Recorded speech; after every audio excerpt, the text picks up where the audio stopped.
आपको सब कॉन्सेप्ट आता है, लेकिन अगर आपका कैलकुलेशन स्पीड जो है वो स्लो है, आपको क्वेश्चन को समझने में देर लग जाता है, तो डेफिनेटली आप नॉलेजेबल होने के बावजूद भी आप पीछे रह जाएंगे। नमस्कार दोस्तों, अश्विनी कुमार, सविद्या अकेडमी। प्राय ऐसा लोग कहते हैं कि मेरे बच्चे का आईआईटी में नहीं हुआ, मेरे बच्चे का मेडिकल में नहीं हुआ, और इसका अर्थ लगा लेते हैं लोग कि मेरा बच्चा उतना इंटेलिजेंट नहीं था। थोड़ा सोचने वाली बात है कि अगर हमारे सीट्स जो हैं, यानी कि जो आईआईटी और मेडिकल के एग्जामिनेशन के लिए जो कैंडिडेट बैठ रहे हैं, अगर वो लोग 100 हैं और सिलेक्शन 10 का ही लेना है, तो इसका मतलब ये तो नहीं कहा जा सकता ना कि बाकी 90 लोग के पास वो कैपेबिलिटी नहीं थी। ये बात है कि वो 90 बच्चे में जो आपका बच्चा सेलेक्ट नहीं हुआ है, उसका क्यों नहीं हुआ, तो उसके और बाकी वो 10 का क्यों हो गया। तो इसके पीछे सबसे बड़ा राज की बात यह है, मेरे अनुसार, ये मेरा अपना पर्सनल थॉट है, मेरे अनुसार वो 10 बच्चों का सिलेक्शन हो गया और वो 90 बच्चों का सिलेक्शन इसलिए नहीं हुआ क्योंकि अगर आप 11th-12th में आईआईटी मेडिकल की तैयारी शुरू किए और क्लास 6 से लेकर 10 तक आपने अपने एकेडमिक को अपने स्कूल के नंबर लाने के हिसाब से केवल पढ़ाई किया, तो डेफिनेटली आप वो बाकी जो 10 बच्चे सेलेक्ट हुए हैं उनसे पीछे तो रहेंगे ना।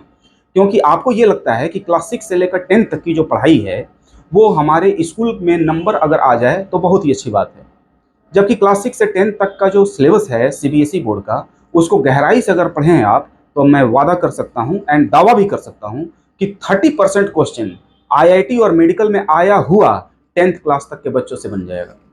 लेकिन आप लोग केवल सिलेबस पढ़ते हैं, सिलेबस में दिए हुए चीज़ों को पढ़कर नंबर, स्कूल में नंबर अच्छे लाने के लिए आप तैयारी करते हैं, इसीलिए आप एक इंडिया लेवल के कॉम्पिटिटिव एग्जामिनेशन को क्लास 6 से लेकर 10 तक में इग्नोर करके चलते हैं।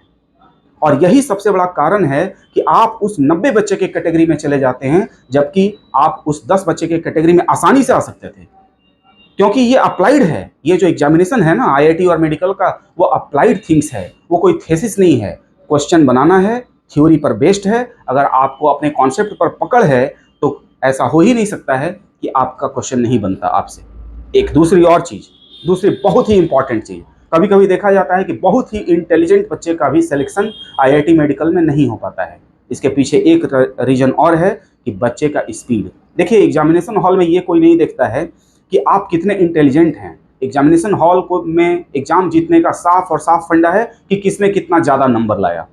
तो कॉन्सेप्चुअली आप बहुत ही स्ट्रांग हैं, आपको सब कॉन्सेप्ट आता है, लेकिन अगर आपका कैलकुलेशन स्पीड जो है वो स्लो है, आपको क्वेश्चन को समझने में देर लग जाता है, तो डेफिनेटली आप नॉलेजेबल होने के बावजूद भी आप पीछे रह जाएंगे।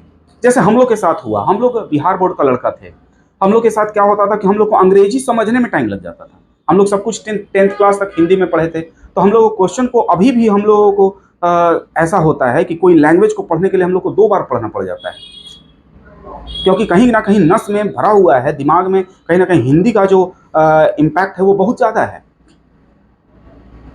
तो हम लोग ये चीज़ को समझते हैं। तो चलिए, हम लोगों का तो जो प्रॉब्लम है वो हिंदी के कारण है। कुछ बच्चों को इंग्लिश मीडियम में पढ़ने के बावजूद भी क्वेश्चन समझ में नहीं आता है। इसके पीछे रीजन ये है कि बच्चा को रिलेट नहीं कर पाता है क्वेश्चन को। उसको ग्रामर आता है, इंग्लिश आता है, फिर भी वो नहीं कर पाता है।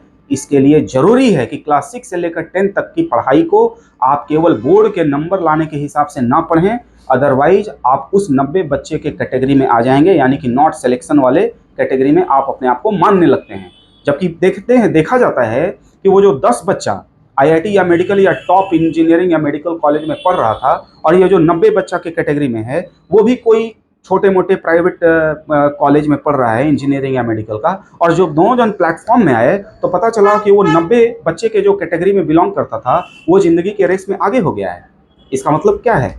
इसका मतलब ये साफ है कि हम लोग यदि अगर शुरू से पढ़ाई को थोड़ा इंडिया लेवल को मेंटेन करते हुए पढ़ाई करें, कम से कम चलिए 6-7 तो बर्दाश्त किया भी जा सकता है। क्लास 6 और 7 में आप स्कूल के नंबर लाने के हिसाब से केवल पढ़िए, कोई प्रॉब्लम नहीं है। लेकिन क्लास 8 से तो आपको एकदम स्कूल में नंबर लाने के साथ साथ इंडिया लेवल तक को पहुंचने के लिए पढ़ाई